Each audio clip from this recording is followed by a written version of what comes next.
welcome. Thanks for joining us. I will start with just asking a question. Do you prefer, I don't know who wants to take turns going first and second, maybe rotate, first, second, so that way you both have an opportunity to answer the question first. I will start, this is an administration question. As a newly elected or re-elected board member, what steps would you take to restore the public's confidence in our public schools? Ben? Well, thank you very much for this question. This is a very important question. It's something that I've dealt with as a JCPS student, as an aspiring teacher, and as a lifelong resident in my community in Southwest Louisville. Inspiring confidence in our public schools begins at a person-to-person level. I believe if we do more outreach in our community, we engage more with our community, and we make it ourselves more easily accessible to members of our community, we'll start to see that confidence rise. Time and time again, when I come to the board meetings, and I've attended every board meeting since filing in August, and before that as a JCPS student as well, I hear talk about data and numbers, and not so much talk about people. I'd like to see a more people-driven JCPS, and when we believe in people and we engage on a people-to-people level, I believe we'll start to see more confidence in our school district. Okay, Keisha? Thank you for the question. In order to restore confidence in administration, I do also believe that we have to have better communication. We have to stick with what we say. We're going to lay out groundwork. We have to follow up with it. Be firm. Make sure that we are reaching out to the parents, give them different ways to communicate with us. Make sure they understand, not just send information to them, but make sure they have an understanding of the information as well. Also, I would say that they would need to be more transparent with the data, because a lot of times data can be manipulated to fit whatever agenda that one is trying to push, but not just showing the data, but find out, how they got to that data and what it really means, instead of just showing them charts so people can really understand what they're reading and how to understand the test scores and what they mean and different things like that. Okay. Let me just skip over to a data question since we brought up data a little bit. There's been a lot of talk about the quality of data that the district has been reporting to the state and to the public, that's being used to guide decisions and recommendations. Does the quality of the data and how it is being reported to this community and to the state concern you? I would say that there was a time, this is not too long ago, that it would seem as though they were not reporting the data as accurately as they could, and I would attest that to different schools and different people reporting different things. So there was maybe not a clear understanding of what they needed, so people were not reporting all the way out, and it comes back around that data was missing when it's really just misreported. So I feel as though since the state has kind of stepped in, it's getting better, it's becoming more transparent. They're trying to report the data more accurately and make sure that they all are reporting it the same type of way so we can get a better understanding of it. Okay. The current situation with JCPS data is a point of crisis, and a point of crisis in public perception of Jefferson County schools. The data that's been reported for this year has been questioned to the point to where we ask ourselves, is it valuable? Can we trust it? In public policy, if we have to even ask that question, is it valuable? Can it be trusted? The answer is no. Once public perception has been tainted, we cannot gain faith in public perception. With that, we begin anew. We have an audit, and we have an external group take a look at our data and our data collection systems. I would advocate having an audit of current data in order to take a look and see if there were any wrongdoings or malintent in the manipulation of that data. I would also recommend scrapping the current data in favor of new data that would be overseen by a third party and a disinterested person. How would you rate, this is for both of you, how would you rate the superintendent's performance thus far? Would you renew her contract if it were up for renewal today? Ms. Allen? If it was up to renewal today, I would renew her contract because I feel as though the problems in JCPS, she inherited some of those. And although there are things that we can do better, I feel as though the current superintendent is making strides to make it better. She realizes when something is not working, she does scrap it and she looks for a new idea. You can't expect people to fix things overnight or wave a magic wand and problems to go away. And changing administration over and over again does not really fix the problem, because the new person coming in as well is gonna inherit that problem. So I would renew her contract as of right now to give her more opportunity to prove herself that she can lead us in the direction that we need to go. Mr. Cass? I seriously question Dr. Hargan's leadership, and while I understand that one cannot come in and wave a magic wand, Dr. Hargan's has had 6 years to wave a wand, and I haven't seen it happening. As a Jefferson County Public School student, a proud product of this district, a recent 2010 graduate of Atherton High's Education Academy, I have not seen the amount of turmoil that I've seen in this district over my 25 years of life, being a student from kindergarten to the 12th grade. I seriously question that leadership, and I furthermore question the leadership of any head of any organization that would say that maintaining a high quality pay for one of the most valuable resources of this district's educators, is not warranted, somehow must be lessened. I do not ascribe to that form of leadership, and I do think it is time for a change. What are your priorities for JCPS in the coming year? Why and how do you select these issues? If you say, basically, what are some of your priorities and why? You can start if you'd like. Yes, thank you. Just recently, I attended the Southwest Community Festival off of Dixie Highway in my district in Ballard Station. And time again, we spoke with probably over 1,000 people that day. Time and time again, I'm hearing the issue of discipline, so much so that's even affecting our district's bus drivers. As a matter of fact, in a recent piece published, I believe, by WDRB, it was stated that since the JCPS Student Discipline Code was revised, we've had a 26% increase in discipline problems across the board.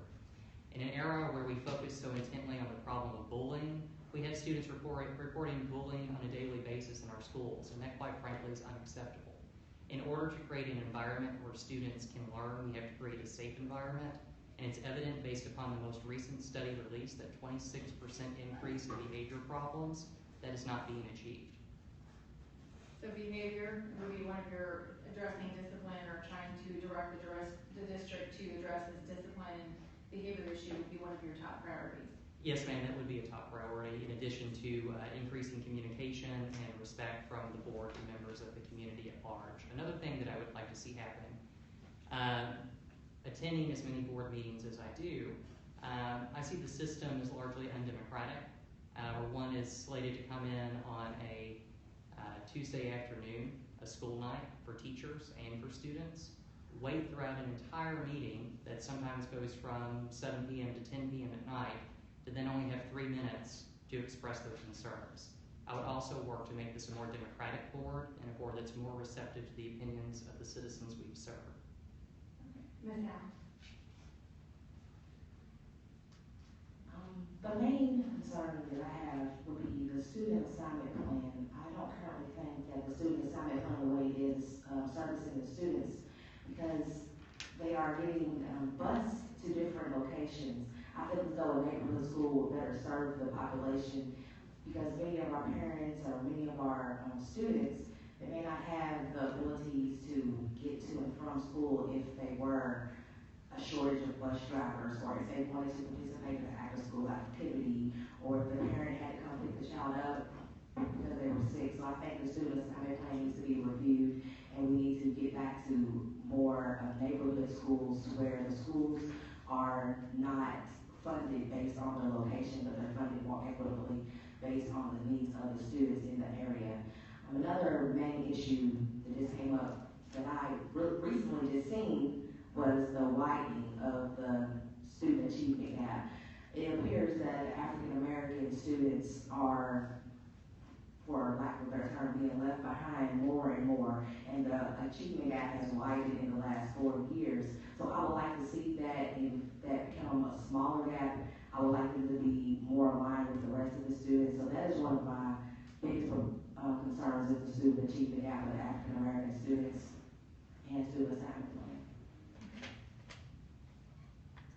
You guys, this particular district represents a specific part of the county and the city. How will you balance the needs of your specific community, people in the community, with the needs of the overall district? You can start first if you'd like. Well, my community would always take precedence in the decisions that I'm making. I'm always going to look to them to see what they need to make sure that I am representing them properly. What I would do is present the needs of my community to the board and hope that we can blend those in, because I would say that most districts are similar in the needs because they're all students, they all need to be served. So I feel as though we can blend the needs of the district and my community together and take care of them.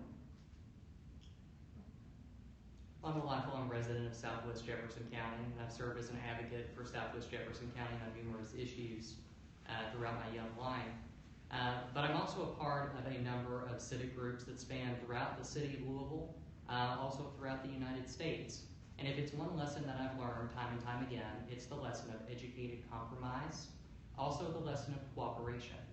If I am going to sway my fellow board members up on this panel to support initiatives in Southwest Louisville schools, there will of course have to be give and take.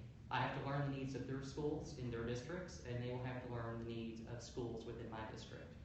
I would serve as I would serve to implement educated compromise, but still with the needs of my students first. I'd like to move on to facilities.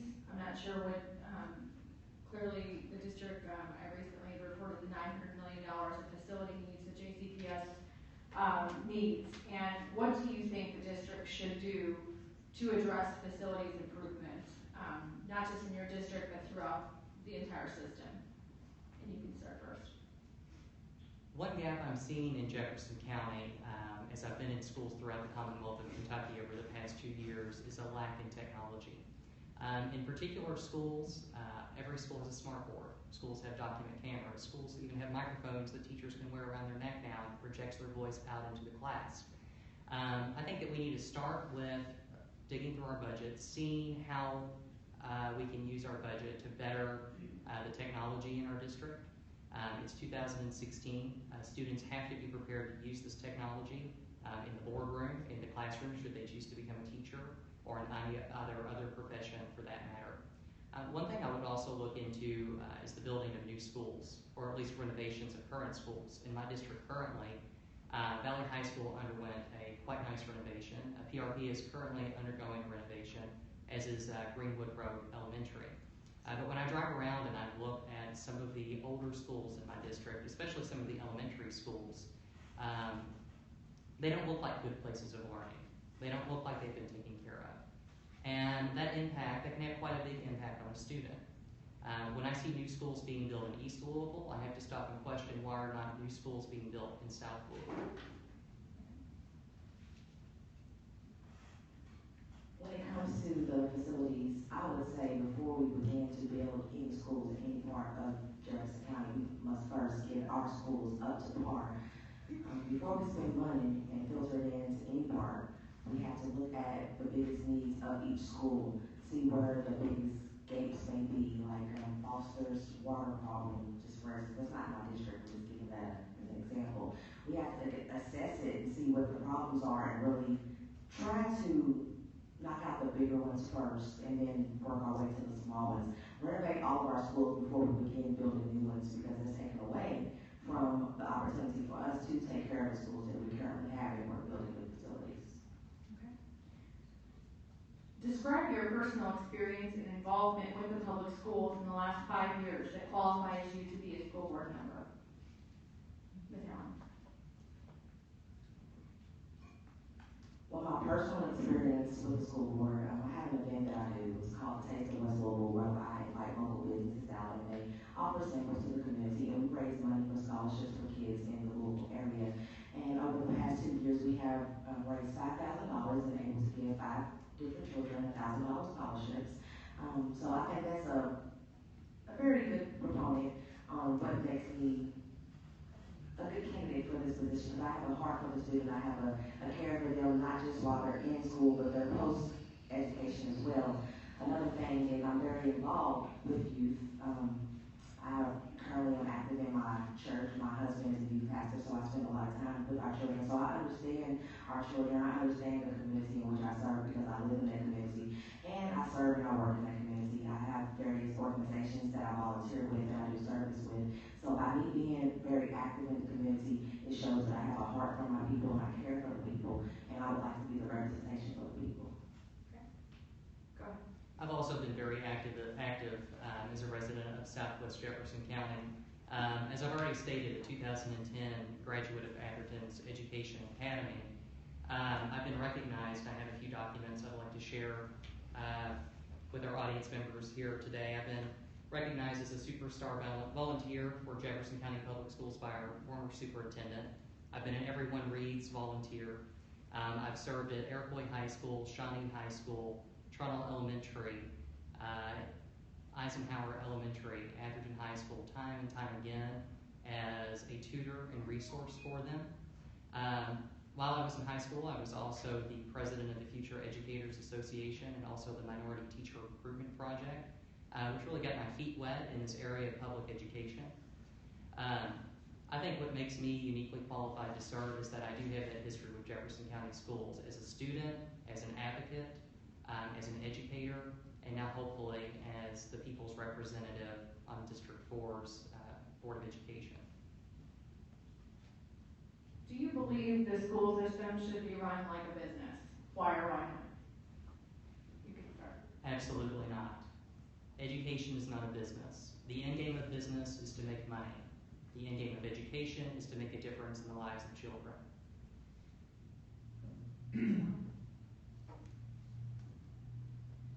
I think in order for the board to be successful with salaries that they have to pay out and the different things that they have to pay, I would like to see the Jefferson County Board continue to operate as a business, because at the end of the day, it is a business, the board is a business, and our business is education. So we have to understand the business aspect of running a district so we can make the right decisions. Let's say, for instance, the teacher pay that was on hold over the summer, they was renegotiating the contracts. I believe that it was a bigger issue than just not wanting to pay the teachers. I think they wanted to, from a business point of view, they wanted to get paperwork and data so they can solidify and show and prove what they were saying. So it is necessary to run it like a business, because it is a business, and our business is education, taking care of our students. Can I respond to that? Yes. There's an old saying that those who can teach, those who cannot pass laws about teaching. That's what we've seen on this board. We need someone who has experience as a student and has experience as a teacher on the Jefferson County School Board.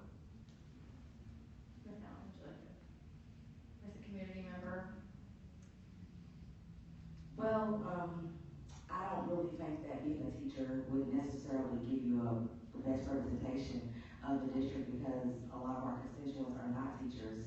The board is not just for the teachers, the board is for the people, it's for the community, it's for our students as well.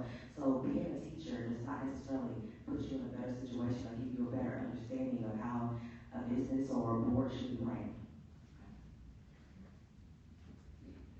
Yes, I'm not only a teacher, I also have a 13-year-old brother in the district, so I have that personal attachment as well, and I'm also an alumni of the district. I believe that combining my stake is having my brother, who's seated on the front row, a Jefferson County public school student who's suffering these issues currently in the classroom, a teacher who can give that voice to the teachers, and also as an alumni of the system, I am more qualified to lead this district. Are either of you endorsed by labor union? Yes, ma'am. Okay. If you are endorsed by labor union, name one way in which you would differ from their views. Well, I'm endorsed by a few different. Most notable is the Jefferson County Teachers Association. The other is the Greater Louisville Labor Council. When I sat down to gain both of these organizations' endorsements, I had a very honest and candid conversation with them. I said this: I'm an American history teacher. I just come out teaching a lesson about the separation of powers in the classroom, so that might have had something to do with my answer. But labor unions, in particular the JCTA, they provide a useful check to the power of the Board of Education. Vice versa, the Board of Education provides a useful check to the power of the Jefferson County Teachers Association. I think that the two can work together collaboratively, but at the end of the day, you have to take a look and see who's right, who's wrong, and have the evidence present itself in such a way. Do you have any endorsements of unions? And if not, I have a separate question for you, maybe related. I don't have any. what do you, Jefferson County does have a lot of unions. So you have, the teachers are represented, you have, just last night, the food service nutrition workers are about to join a union. What are your thoughts about unions and JCPS? Well, I think that the teachers should have a right to collective bargain. I'm okay with JCTA. I feel as though without them, there's no telling what would be happening to the teachers, so they do need that union as kind of their muscle so they won't get, what's the next word? I don't want to see the teachers get put out and be in a bad situation, so I think the union protects them, and I think that is good because they do have a right to collective bargain. Okay. What about other unions? And this is for both of you. It's not just teachers. Obviously, there's bus drivers, there's classified staff, secretaries, maintenance workers. How important is it for you to hear their voices in addition to teachers? It's incredibly important. They each provide essential services without which this district would cease to function. And I've had the honor to meet several of them, whether it be knocking on their doors in my district or having them come up to me at community festivals or meeting with them at different community organizations. We also must protect their rights as workers and their rights as valuable contributors to the school district. Neither of you have children per se in JCPS. I know you said you have a brother. How important do you think it is to believe? How important do you believe it is to have board members who actually have children in JCPS? And what could you bring even if you don't have children? I guess for both of you, since neither of you have children in the system. Go ahead. That's fine. I think it's incredibly important because that shows that you have faith and you have a stake in the public schools here in our city of Louisville. I'm only 25. I've not yet found the one. So when I have children, I can guarantee you they will be in Jefferson County Public Schools. Until then, I do have a 13-year-old brother. It's quite a big age gap. Sometimes I'm accused of being more of his dad than his brother. He's shaking his head yes right now. So I do feel as if I don't have children. Nolan, my brother, is kind of like my child, even though he's my brother. I want to see the right things done for him. But also a bit of a biographical sketch about me. Growing up, I lived in a fairly middle-class neighborhood on the Dixie Highway in South Louisville. Even though it was a fairly middle-class neighborhood, most of my peers went to private schools throughout the city of Louisville. And I think this is what inspired me to become a public educator and to fight for public education, is that they would routinely make fun of me for going to a public school. And I would say, but wait, when I go to my school, I'm taught how to interact with all levels of society, every type of person you can imagine. And that makes me more prepared for my future than attending a homogenous school. So with that drive for public education instilled in me, my kids are always going to go to a public school because I believe in the public school system. Without getting too personal, I don't want to get into like why you haven't had children or anything like that. But, as a community member, I do think it's important also, obviously you've applied, you want to run for this race. Why do you think that as a community member without children, it's important to have that representation on the board?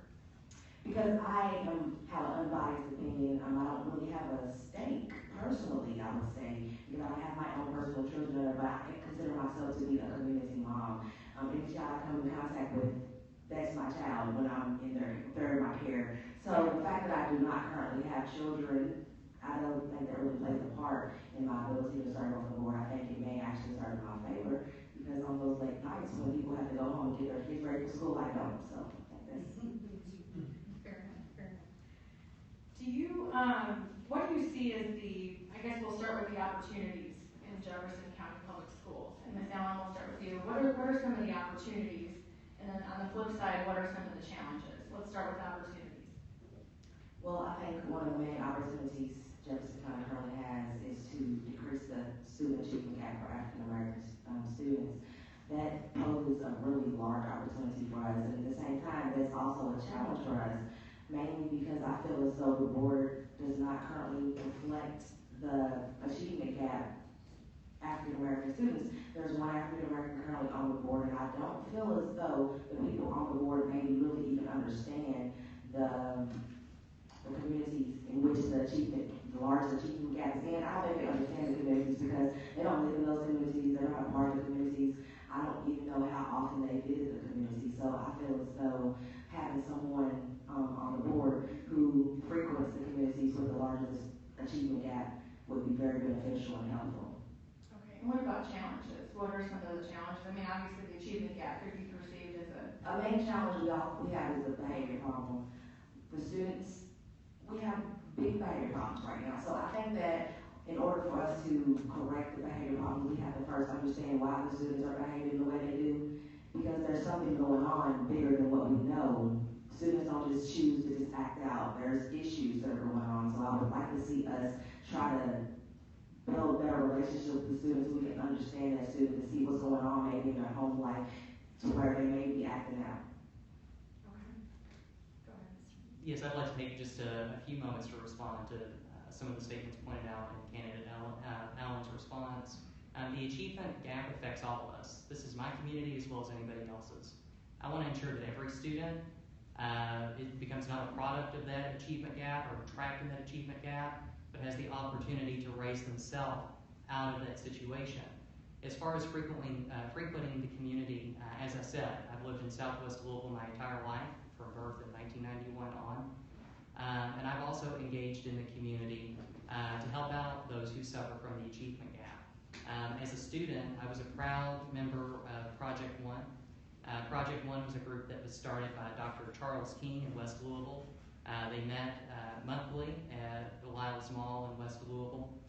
And what that was, that provided an opportunity for youth to go down to Central High School every Saturday morning to take job placement courses, how to dress appropriately, how to write a resume, so on and so forth. And if you participated in that to the fullest extent, you were granted a summer job. I was granted my first summer job working in Project One, getting up early to go down to Central High School to learn those essential skills right here in Jefferson County Public Schools. At the age of 14, I became a tutor at the Duval Education Center in reading and math. From there on out, I've worked with ESL teachers in the ESL Academy at Shawnee, with recent immigrants at Zachary Taylor Elementary, and with those struggling to catch up to their grade level at DOS. An opportunity for us is our diversity. We should not run from our diversity. We should embrace it because it is a strength. What about a challenge? What are some of the challenges? I think a challenge that we face right now in Jefferson County Public Schools, there are obviously several leadership challenges. One challenge that I would like to work to resolve is again the challenge of discipline, but even more so than that, as Keisha stated, closing that achievement gap and the neighborhood schools and the busing issues has been an issue since the 1970s. If I had to choose just one of those, I know that's a lengthy list, I would focus on the busing issue. I don't know why in this era we can never quite reach a compromise or come to a middle ground. I believe that at the end of the day, education is about opportunity and creating opportunities. And with those opportunities, if one would like to attend the school closest to them and that school best serves their needs as a student or best serves the needs of their student as a parent, then they should have every right, and I do mean that, a right to attend that school. However, if the school in their community is not tailored to them as an individual, say a young person in Southwest Jefferson County wanting to go to Atherton High's Education Academy, they absolutely have that right to get on the bus early, to make those sacrifices, and to attend that school. Far be it from me to inhibit someone's ability to rise in this world at the schoolhouse gate. Let's talk a little bit about busing, because I want to make sure that the understanding of busing and student assignment is understood. So clearly, the reason why Jefferson County has a student assignment plan is because of the Supreme Court decision and to make sure schools remain diverse. However, a lot of parents aren't choosing some schools, and that leaves some schools half open and others that are half full. How do you address that? Ms. Allen, you said you would also like to look at busing as well and perhaps change a student assignment plan. But how do you maneuver that with a limited budget, really, and the fact that there are parents that are choosing not to send their kids to some schools and choosing to send their kids to others? Well, I think one way to address that issue, to my understanding, teachers with more seniority are able to select maybe the school they want to. So to teachers are not selecting the schools that may be the priority schools or the schools that may be struggling, so they're not getting the best teachers. So of course, a parent's not going to want to send their child to a school that's not getting proper education or subpar education as they may view. So maybe we should really address how we're letting teachers with seniority select schools. Maybe we should not look at the priority schools as a punishment or a bad thing, but maybe look at it as a successful thing. Like, you've done such a great job, we want you to be here so you can get this school up to the level that the school that you're currently teaching at is at. Okay. Go ahead. I think what this boils down to at the end of the day is a public image issue. Again, with me being in the schools and completing my teacher education program at Bellarmine University, I was in schools that most parents, if we're thinking stereotypically, wouldn't want to send their kids. But here's what happened when I was in those schools. When I was in those schools, I worked with some of the greatest teachers that you could ever imagine. Teachers who, when they came in, the kids came in, the students knew it was time to get to work, it was time to open up their books, it was time to read, it was time to learn. I also worked with some absolutely incredible students at these schools. At some of the, quote-unquote, persistently low-achieving schools, there are incredible opportunities for students. One needs only to look to Shawnee High School and the pilot program that they have there, teaching students how to become UPS pilots at age 14 through 18. That's an incredible opportunity. I don't know what parent wouldn't want their child to perhaps one day grow up to be a UPS pilot in the city of Louisville. I know that's a dream for my brother again. It's all about public image, and if we can get the right information out there rather than focusing on the negatives, we'll start to see that change. Do you want to, I can have another question unless you want to address anything else? Go ahead. Okay. The Courier-Journal recently ran a story about the need for comprehensive sex education to combat teen pregnancy and STDs and promote healthy relationships. Would you support the adoption of comprehensive sex education guidelines? Why or why not? You want to go first? Okay. Yes, I would support comprehensive sex education because I remember when I was in school, we had sex education. I thought it would be very helpful, and I think that it's something that the children need to know because we have to understand that many of our children don't have the same type of mother, father, parent setup at home. Some of the kids are raising themselves. Some of the kids are being raised by grandparents and aunties and uncles who may or may not want to have that talk with them. So now they're out there lost without the information. So I think it's awesome if JCPS adopts that so the kids can be informed, so they can know how babies are made and they won't come up teen pregnancy. That's another issue that we'll have to fight with STDs and things of that nature. So I think the sexual education in the public school system is very, very needed, and I am a proponent for that. I think that anytime you have the opportunity to educate yourself on any topic, that's an opportunity one should take. With that being said, I would also be in support of sex education in Jefferson County schools, comprehensive sexual education. But we need to be careful at the information that we're putting in front of students. We need to know that, yes, abstinence is okay. If that's not for you, make sure to protect yourself. We need to make sure that there's that balance so that we're not promoting one idea over the other in the realm of education. This one is completely different area, but do you support charter schools? Why or why not? You could start if you'd like. Sure. I've wrestled with this issue quite a bit. But upon taking the opportunity to do my research and educate myself, I've come out against charter schools. I'm a fighter for the public education system, and I intend to keep public education public. And what we see with charter school legislation, what we see coming down the pike is a system in which the students who need the most help are often shown the door. I'm not a proponent of that style of public education. Public education must truly mean public.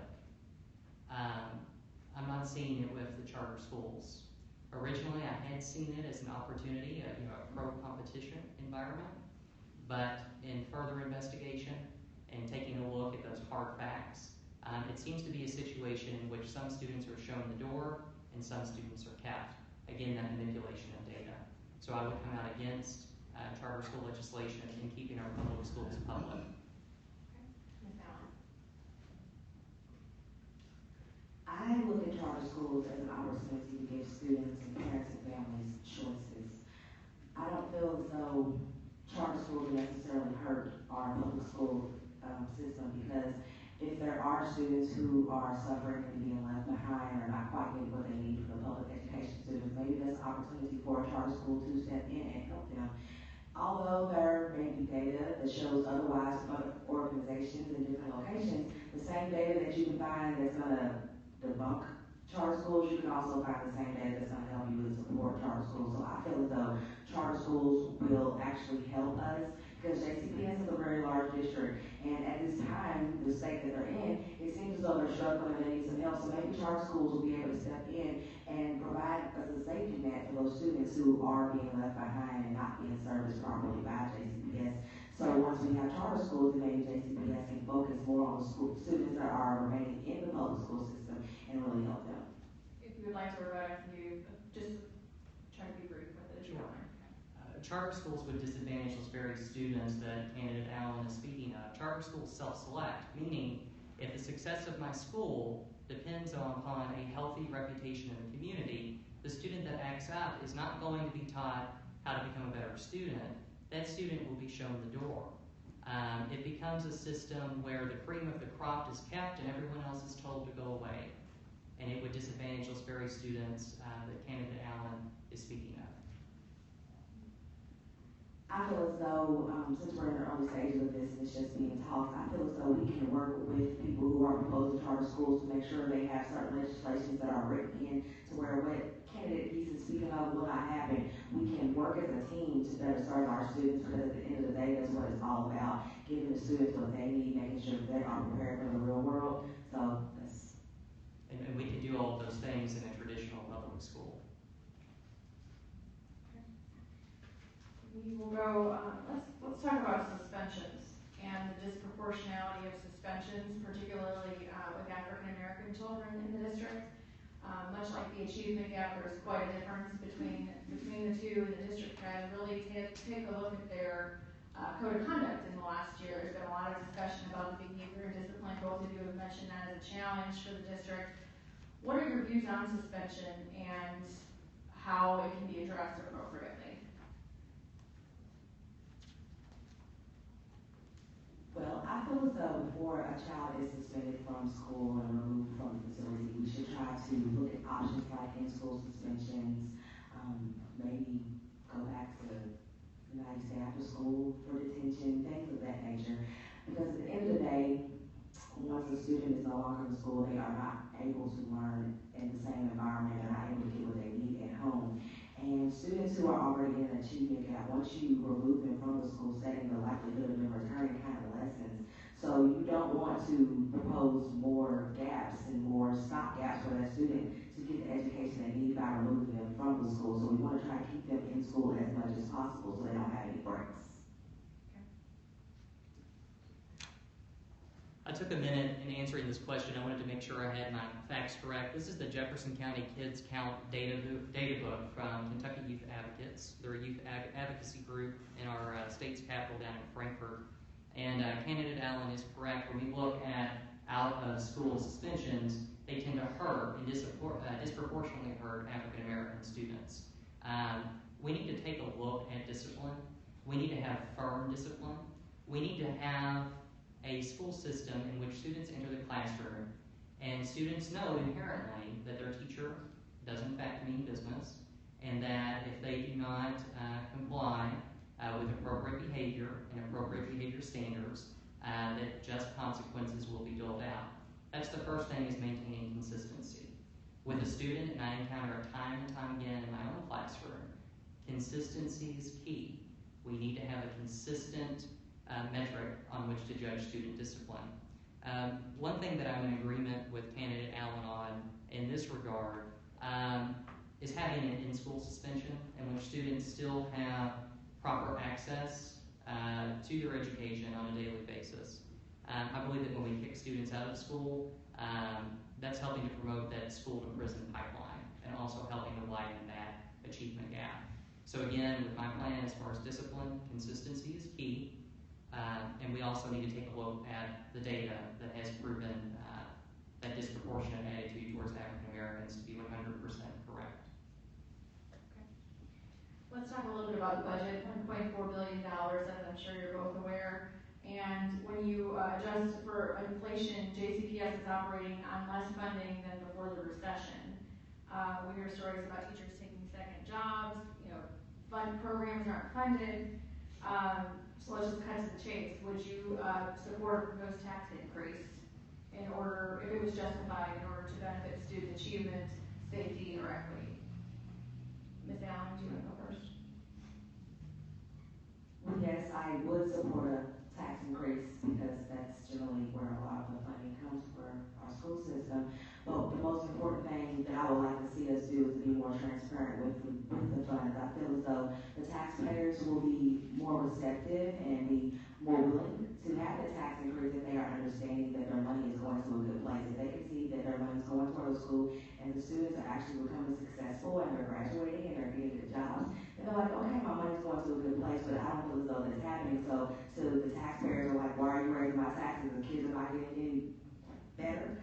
The school system's not getting any better, so don't raise my taxes. So we have to show them what their money is going to. And just a follow-up question on that, 'cause I think you bring a good point. So how important is communication with that particular thing? I think that I hear that often as a reporter. Why are you raising my taxes? What have you done to improve the school system? Why would this extra $15 a year, which doesn't seem a lot to a taxpayer, but they're willing to vote yes or no on that? What would you do to improve that? I would like to see maybe a newsletter go out to our community or put it up on their website so they can see where the funds are going. And also, I think we need to review the salaries of the administration because when you are getting your taxes raised and you see that our school systems are not really improving, but you can see that there are people on the administration team that are making six figures, it really makes you scratch your head and go, so who's really making the money? So I think that we need to review our salaries in the administration, be more transparent with where the money's going, maybe even give them like an income statement and a balance sheet, put it up on their website so they can know where their money is going to. Okay. Do I follow up? Yes, transparency is of course very important, and I would be in support in any measure in order to make our board more accountable to the taxpayer. If you go to my website, east4jcps.org, you'll see my stance on taxation. Taxation, as Benjamin Franklin once said, nothing can be so certain in life but death and taxes. We know at some point we will have to raise taxes, but we need to do that deliberatively. We need to take a look at the programs that we are running in Jefferson County Schools now, go through our budget with a fine-tooth comb, and see how we can take money away from Project X that's not as beneficial to the community and transfer those funds to Project Y that may be extremely beneficial to the community. If we can go through with that fine-tooth comb, again, and keep things transparent, I think that we'll see taxpayers more at ease in how their money is being spent, and perhaps we'll start to spend money more appropriately. We have about 2 minutes left, and I was just going to maybe allow each of you guys a minute to kind of wrap up and just kind of talk to the community in District 4. Why do you think you're the best candidate for JCPS District 4? Whoever wants to start. Sure. I believe that I am the best candidate for District 4 because, as I've stated several times throughout this evening, I am a lifelong candidate of Southwest Jefferson County. I'm a proud product of Jefferson County Public Schools, having attended Trunell Elementary School, K through 5, Lassiter Middle School, 6 through 8, as well as Atherton High School's Education Academy from 9 through 12. I've lived the JCPS experience, and my age gives me a unique qualification in that it's not yet been a decade since I graduated from Jefferson County Public Schools, just in 2010. So I have one foot firmly planted in the views of a JCPS student, and also 1 foot firmly planted as an educator, as someone who has experience in the school district, as someone who went to school to become a teacher, made it their lifelong dream to become a teacher. Why do we become teachers? We become teachers to serve students. We become teachers to serve children. That's why I'm running for this board. It's got to be kept all about the kids. Okay.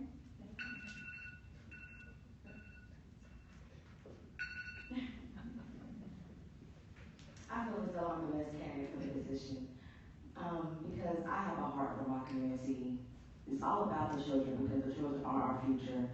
I am not a lifelong Jefferson County resident. I did go to school in Jeffersonville, Indiana, through the greater Clark County school systems, but in that experience, I was able to make very, very good relationships and really understand what good teachers are about. I think that understanding our kids and understanding their needs is a very important piece, and I feel as though I understand the students, I understand what they're going through, I understand where they are and where they've been, because I too have been in their position. That's what I aim to do. I aim to stand in the gap and be that voice for my community and represent my community and make sure that our children know that they are cared about, we care about them, and we are here for them. Thank you both very much for taking the time, and if there's anybody else that would like to chat with them, I'm sure they'll make themselves available after the forum. Thank you very much for doing